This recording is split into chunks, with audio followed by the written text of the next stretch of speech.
नमस्कार दोस्तों, मार्गदर्शन पे आपका बहुत बहुत स्वागत है। दोस्तों, आज मैं बात करूंगी किचन में प्रयोग होने वाले कुछ बर्तनों की। अब वो बर्तन बहुत ज़्यादा महत्वपूर्ण माने जाते हैं क्योंकि दोस्तों वो बर्तन जो है हमारे ग्रहों से संबंधित है और उन बर्तनों का अगर हम अच्छी तरह से प्रयोग नहीं करते हैं, उनको किचन में गंदा रखते हैं, किसी प्रकार से गंदगी हो जाती है उन बर्तनों में, तो वो बर्तन सीधे हमारे ग्रहों को खराब कर देते हैं। तो चलिए अब बात कर लेते हैं किचन में प्रयोग होने वाले तवा की। तो दोस्तों देखिए, तवा को सबसे पहले तो ये जान लीजिए कि किस प्रकार रखना है और तवा से जुड़ी हुई कौन से ग्रह हैं जो तवा के साथ अगर हम कुछ गंदी चीज़ों को, जैसे तवा के साथ कुछ गंदी चीज़ों का अर्थ ये है कि अगर हमारा तवा जो है गंदा होता है, और बहुत सारे घरों में ये भी देखा जाता है कि ऊपर जो रोटी बनाने की साइड होती है वो तो बहुत अच्छा और चमकीला होता है, पर जो नीचे का तवा होता है उसमें से पपड़ी निकलती है। तो दोस्तों ये जो पपड़ी निकलती है वो भी दोष पैदा करती है, दोष उत्पन्न करती है। तो जितना आपका तवा जो है ऊपर से साफ और स्वच्छ होना चाहिए, उतना ही नीचे से भी साफ होना चाहिए और कभी भी तवा से पपड़ी नहीं निकलनी चाहिए। और पपड़ी नहीं निकलने के लिए यही उचित होगा कि आप उसको, जो स्टील वाले स्क्रब आते हैं, आप उससे अच्छी तरह से तवे को प्रतिदिन रगड़ें और धुलें। अगर ऐसा करते हैं तो तवे से कभी भी पपड़ी नहीं आएगी और तवा आपका ऊपर की साइड और नीचे की साइड दोनों तरफ से काफ़ी अच्छा और साफ रहेगा। और दोस्तों देखिए, तवे का सीधा संबंध जो है वह शनि और राहु से है। अब कारण ये है दोस्तों, शनि से इसलिए संबंधित है क्योंकि देखिए तवा जो है वह लोहे का होता है। बहुत सारे घरों में जो है अब नॉन स्टिक के प्रयोग होने लगे हैं, फिर भी जो डेली यूज में तवा आता है वो लोहे का ही उचित होता है और ज़्यादातर घरों में यही होता है, लोहे का ही। नॉन स्टिक वगैरह का तवा हम रखते हैं पर कुछ विशेष चीज़ों को बनाने के लिए, तो लोहे का तवा हमारे लिए उचित भी होता है, स्वास्थ्य की दृष्टि से भी उचित होता है और प्रतिदिन के लिए तो बहुत अच्छा होता है। तो लोहे का तवा जो है वह राहु और शनि से संबंधित होता है। तो अगर तवे के साथ हम अगर तवे को गंदा रखते हैं या तवे पे कुछ नुकीली धारदार चीज़ों को रगड़ते हैं तो उससे हमारा राहु ग्रह खराब होता है। और गंदे तवे पे अगर हम बार बार रोटी बनाते हैं तो इससे परिवार के सदस्यों की स्वास्थ्य जो है वो बिगड़ जाती है, खराब हो जाती है। और अगर नुकीली चीज़ों से तवे पे किसी धारदार जैसे चाकू वगैरह है तो उससे अगर हम तवा को रगड़ते हैं, साफ करते हैं, तो उससे हमारा मंगल खराब हो जाता है। अगली चीज़ है कि आप बहुत जल्दी में हो, अगर आपका किचन का काम ख़त्म करना हो और तवा गर्म हो और आप सोच रही हो कि उसी समय तवे को धुल लें, तो दोस्तों ये बहुत बड़ी गलती है। कभी भी गर्म तवे पे पानी का छिड़काव या गर्म तवे को तुरंत पानी में डालना ये उचित नहीं है। जब तवा गर्म है तो उसको तभी आप साफ करें जब तवा खुद स्वयं अपने आप ठंडा हो जाए। और अगर ऐसा कोई करता है या करेगा तो उसका मंगल ग्रह जो है खराब हो जाता है, क्योंकि जब गर्म तवे पे पानी पड़ता है तो उससे मंगल जो है और उग्र हो जाते हैं, बिल्कुल उस तरह से जैसे पानी की छनछनाहट, बिल्कुल उग्रता सी आवाज़ होती है, उसी तरह मंगल बिगड़ जाते हैं। और अगर किसी व्यक्ति का मंगल खराब हुआ तो ऋण, रोग और रिपु तीनों चीज़ें उस व्यक्ति पे हावी हो जाती हैं। तो इसलिए कभी भी गर्म तवे पे पानी नहीं डालना चाहिए। अब परिवार में कोई सदस्य जो है बीमार है, लंबे समय से उसकी दवाइयाँ चल रही हैं और उसको दवाइयों से कोई विशेष लाभ नहीं होता है, तो घर में जो गृहिणी खाना बनाती हैं तो पहली रोटी तवे पे डालने से पहले वो कच्चे दूध का छिड़काव तवा पे करें, फिर उसको कपड़े से साफ कर दें। मतलब बहुत थोड़ा सा दूध छिड़कना है, ऐसा नहीं कि बहुत ज़्यादा दूध, बिल्कुल 1 चम्मच हाथों में लेके छिड़किए और उसको कपड़े से साफ करके फिर से रोटी बनाइए। अब अगर दूध से आप तवे पे छिड़काव करते हैं तो उस व्यक्ति का मंगल सही होता है। तो मैंने अभी कहा कि ऋण, रोग और रिपु मंगल देता है, तो मंगल जो है वह शांत होते हैं। दूध जो है काफ़ी शीतल और अमृत समान पेय माना जाता है, तो मंगल शांत होते हैं और व्यक्ति का जो लंबे समय से रोग से ग्रसित होता हुआ चला आया है वो रोग मुक्ति होती है। तो ये उपाय जिनके घरों में लंबे समय से बीमारियां चल रही हैं उन्हें अवश्य करना चाहिए। और दोस्तों कभी भी रात्रि के समय तवे को जूठा गंदा छोड़ करके किचन में नहीं सोना चाहिए। अभी मैंने बताया कि तवे को आपको ठंडा करके फिर साफ करना चाहिए। तो आपके मन में ये भी आ सकता है कि रोटी बनाने के बाद सारे बर्तनों को आप साफ कर लें और तवे को छोड़ दें। तो दोस्तों तवा जो है बहुत विशेष महत्वपूर्ण बर्तन माना जाता है। तवा इसलिए विशेष महत्वपूर्ण बर्तन माना जाता है कि आप उन बर्तनों को कभी भी, हमारे शास्त्रों में भी बताया गया कि उन बर्तनों को कभी भी जूठा करने की की इजाज़त हमें नहीं है जिन बर्तनों में हम भोजन पकाते हैं, क्योंकि भोजन जिन बर्तनों में पकाते हैं उनमें साक्षात माँ अन्नपूर्णा का वास होता है।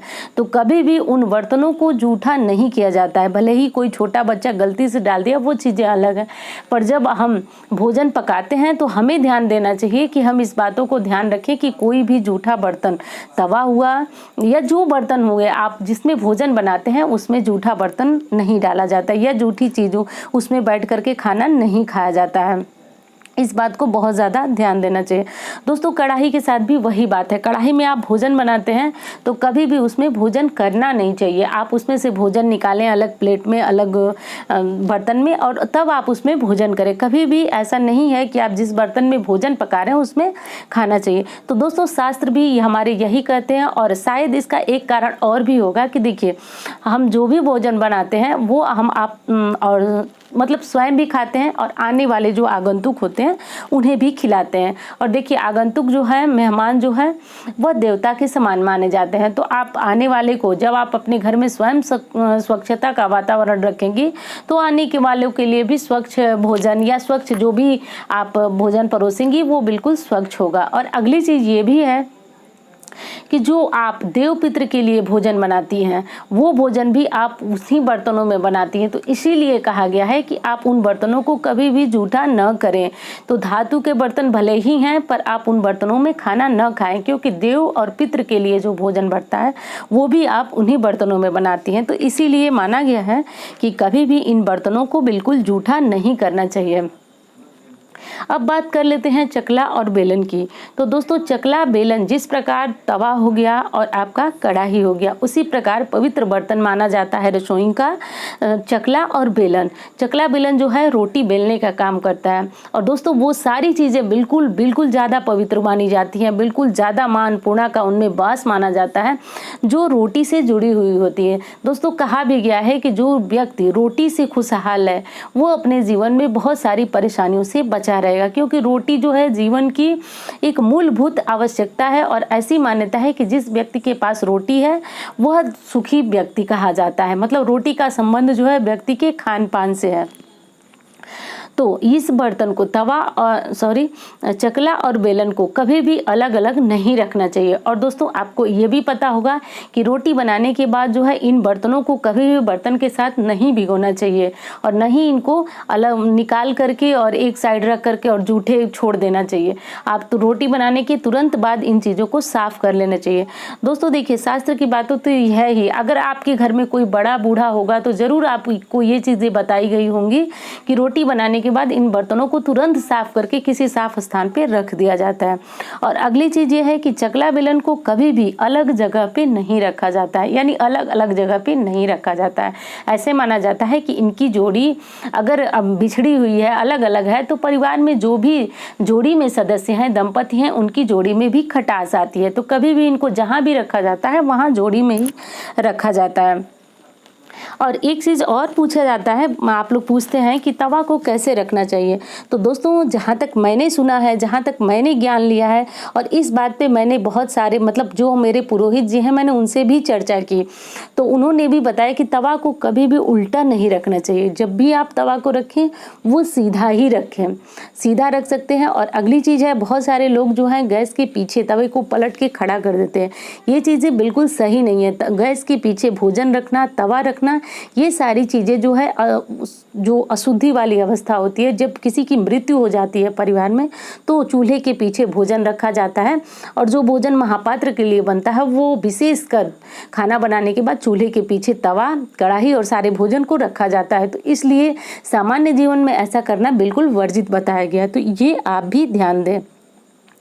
कभी भी खाना बन जाने के बाद तवा हुआ, कुकर हुआ, आपके कढ़ाई हुई, जितने भोजन बनाने वाले बर्तन हुए, उनको कभी भी चूल्हे पे नहीं छोड़ना चाहिए। ऐसा पाप माना जाता है। दोस्तों, ऐसा कहा जाता है कि जो चूल्हा होता है उसमें भी माता का वास होता है, अन्नपूर्णा देवी का वास होता है। तो कभी भी उनके ऊपर बहुत ज़्यादा बिना व्यर्थ का भार नहीं रखा जाता है। तो यानी जब आपका भोजन पक जाए तो उन बर्तनों को उतार लें और जो योग्य स्थान है बर्तनों को रखने का वहाँ पे रख लें। ऐसा करना बहुत ज़रूरी है। कभी भी रात को बहुत सारे घरों में देखा जाता है कि खाना बनने के बाद तवा को जो है बिल्कुल चूल्हे पे छोड़े रहते हैं और जब सुबह साफ सफाई होती है तो तवा को हटाया जाता है। तो आप भी ये नियम ध्यान रख लें कि कभी भी खाना बनने के बाद तवा क्या, खाना बनने वाले कोई बर्तन, जो जितने भी बर्तन हो आप उनको तुरंत उतार लें। और जैसे हो दोस्तों, आपको बहुत सारे वीडियो में ये मैंने बताया है कि किचन में बर्तनों को साफ करके ही सोना चाहिए। और अगर आपका किचन जो है वह साफ स्वच्छ नहीं हुआ तो उससे माता लक्ष्मी नाराज हो जाती। देखिए, कभी कभार सबके साथ ऐसा होता है, कोई गृहिणी होगी तो हमेशा उसका स्वास्थ्य शरीर एक जैसे नहीं होता है, तो कभी छूट गया तो उसमें बहुत ज़्यादा परेशान होने वाली बात नहीं है। पर ये जो काम है वह अपनी दिनचर्या में नहीं करना चाहिए, यानी दिनचर्या में जूठे बर्तनों को छोड़ करके सोने वाला काम नहीं करना चाहिए। तो दिनचर्या में ये शामिल करें कि आप अपने किचन को और किचन के जो महत्वपूर्ण बर्तन है उनको तो हाथ ही धो करके और उचित स्थान जो हो वहाँ रख देना चाहिए। और दोस्तों देखिए, चकला या बेलन लकड़ी का लें, ये बहुत ज़्यादा श्रेष्ठ होता है। और उसके साथ ही ये भी ध्यान देना है कि जब रोटी आप बेल रहे हैं तो रोटी बेलते समय एक खट खट की आवाज़ आती है। ये आवाज़ तब आती है जब आपका रोटी बेलने वाला चकला चकला आपका सही नहीं होता है, यानी वो थोड़ा सा भारी लेंगे आप तो आपके जब आप रोटी बेलेंगे तो उस समय वो आवाज़ नहीं आएगी। ये आवाज़ जो है परिवार में वास्तु दोष उत्पन्न करती है। तो कभी भी ऐसा चकला लें जो आपके लिए भारी हो, उचित हो और रोटी बेलते समय उसमें से आवाज़ नहीं आनी चाहिए। और जब बेलन या चकले में दरारें आ जाए और उसमें आटा जो है चिपक जाए और आप कितना भी धुल रहे हैं वो साफ नहीं हो रहा है, तो ऐसे चकला को तुरंत बदल देना चाहिए। चकला हो, बेलन हो या कोई भी बर्तन हो दोस्तों, हमारे शास्त्र यही मानते हैं कि जब वो टूट गया, खराब हो गया, उसमें कुछ भी टूटी फूटी चीज़ें जैसे अच्छी नहीं मानी जाती है हमारे घरों के लिए। ऐसे माने जाते हैं कि ऐसे बर्तन में भोजन करना, पानी पीना या भोजन पकाना, ये जो है हमारे ग्रहों को खराब करती है और इससे दरिद्रता आती है, तो उसको तुरंत बदल देना चाहिए। और दोस्तों, सोमवार और मंगलवार को ये तवा जो है वह नहीं खरीदना चाहिए। तवा बिल्कुल आपको खरीदना, सोमवार या और मंगलवार को छोड़ करके बाकी दिनों में आपको तवा खरीद लेना चाहिए। अब देखिए, एक चीज़ और है कि तवा आपको शनिवार को भी नहीं खरीदना चाहिए। अब शनिवार को नहीं खरीदने का कारण हम सभी को पता है कि शनिवार को क्यों नहीं खरीदना चाहिए। पर अगर आप लोहे का तवा दान करना चाहते हैं, आप चाहते हैं कि लोहे के तवे को आप किसी को दान करें, तो ये तवा आप शाम को खरीद करके, जैसे 4 बजे के करीब खरीद के आप किसी को दान कर सकते हैं। घर के लिए, अपने लिए खरीदना है तो आप न खरीदें। और अगर आपको चकला, बेलन कुछ भी खरीदना है तो आप सोमवार और मंगलवार छोड़ करके बाकी दिनों में खरीद सकते हैं। और दोस्तों, ये मैंने बताया कि तवा को उल्टा नहीं रखा जाता है, गर्म पानी का छींटा वगैरह भी तवा पे नहीं मारा जाता है। जब तवा ठंडा हो जाए तभी आप जो है उसको साफ करें। और अगली ये चीज़ है दोस्तों कि जब आप चूल्हे पे पहली रोटी बनाते हैं अपने तवे पे, तो वो पहली रोटी पे अधिकार किसका होता है? गौ माता का। अगर आप वीडियो देखते होंगे तो आपको ज़रूर पता होगा कि मैं पहले से ही बताई हूँ कि पहली रोटी जो होती है वो गौ माता की होती है। तो पहली रोटी जो है वह गौ माता के लिए अवश्य निकालें। अब अगली जो सबसे आखिरी वाली रोटी होती है वो कुत्तों के लिए होती है। तो अगर आपके यहाँ कुत्ते आते हैं तो आप छोटी सी रोटी बनाएं और कुत्तों के लिए निकाल दें। और अगर नहीं आते हैं कुत्ते तो आप बहुत छोटी सी रोटी बनाएं, लेकिन पहले जो आखिरी रोटी है वो परिवार के सदस्यों को नहीं देनी चाहिए, क्योंकि ये रोटी हमारे भोजन का हिस्सा जो है, मैंने बताया भी था, अगर आप पहले से वीडियो देखते होंगे तो आपको पता होगा कि हमारे भोजन का 3 हिस्सा जरूर प्रतिदिन हमें दान करना चाहिए। तो वही चीज़ें यहाँ भी बताई गई हैं। तो आपको छोटी सी रोटी बना करके, और कहीं ना कहीं अगर आपके घर में नहीं आते हैं कुत्ते, आपको नहीं मिल पाते हैं, तो कहीं ऐसी जगह पर रख दें जहाँ चींटा या कोई जानवर खा जाए, लेकिन वो रोटी परिवार के सदस्यों को नहीं देनी चाहिए। अब पहली रोटी या आखिरी रोटी खाने से हमारा राहु ग्रह जो है वह खराब होता है, और राहु ग्रह खराब होने से व्यक्ति में निर्णय लेने की क्षमता बिल्कुल समाप्त हो जाती है। अब निर्णय लेने की क्षमता समाप्त होने से व्यक्ति जो है वह सारे कार्यों को गलत तरीके से करने लगता है, यानी सामने वाले को दिखेगा लगेगा कि जो व्यक्ति है जो कार्य करने जा रहा है उसमें उसको नुकसान होने वाला है, पर जिस व्यक्ति का राहु खराब होगा उसको उसी काम में सारे फायदे सारे लाभ दिखने लगते हैं। तो बस राहु यही करते हैं कि मति भ्रष्ट करा देते हैं।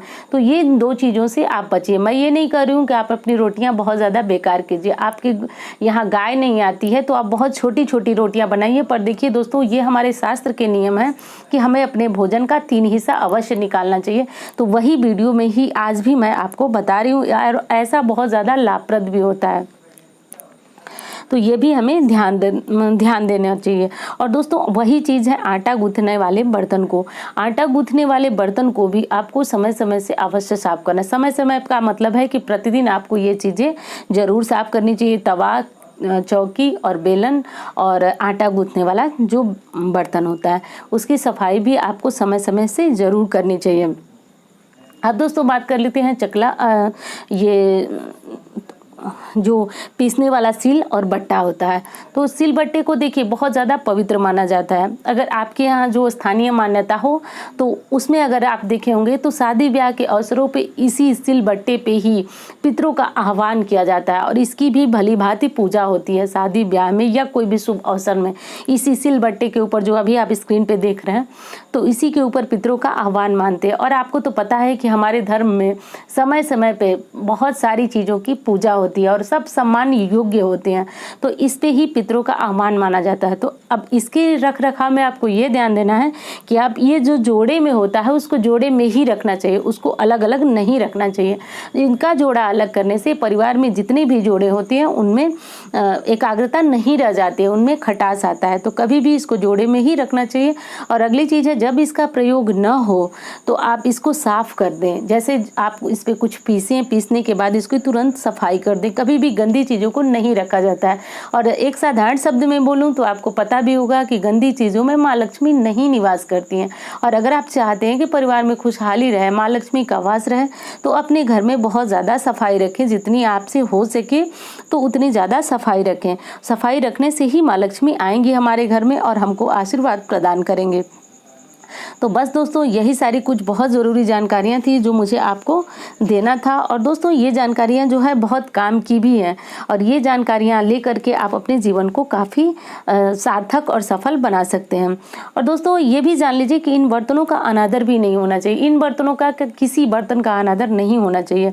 और बर्तनों का अनादर होता है तो इससे साक्षात माँ लक्ष्मी रुष्ट होती हैं। मैंने अभी अभी कहा कि समय समय पर हमारे धर्म में बहुत सारी चीज़ों की पूजा होती है और ये इन पूजा में हमारे बर्तन भी जो हैं वो श्रेष्ठ माने जाते हैं, तो इनका भी अनादर नहीं होना चाहिए। तो बस सिल बट्टे से जुड़ी हुई आपको यही जानकारी है कि इनके जोड़े को अलग नहीं करना चाहिए और इनके जोड़े को अलग करने से परिवार में जो है सारे जोड़े जो हैं बिना मतलब का मनमुटाव के शिकार हो जाते हैं। तो बस यही कुछ ज़रूरी जानकारियाँ हैं। मिलती हूँ इसी तरह की जानकारियों के साथ। धन्यवाद।